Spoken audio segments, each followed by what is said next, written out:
Jasad korban ditemukan mengenaskan dengan luka sayat dan lebam di kamar kosnya pada Kamis, 25 Juni 2026.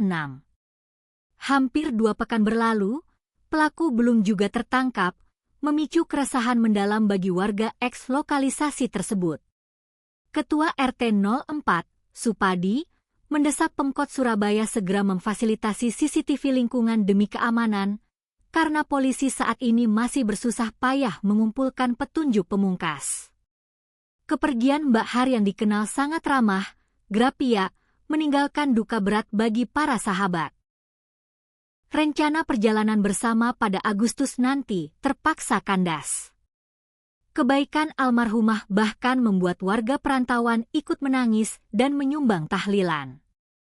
Merespons tuntutan warga, Kasatreskrim Polrestabes Surabaya, AKBP Edi Herwianto, menegaskan jajarannya tidak tinggal diam.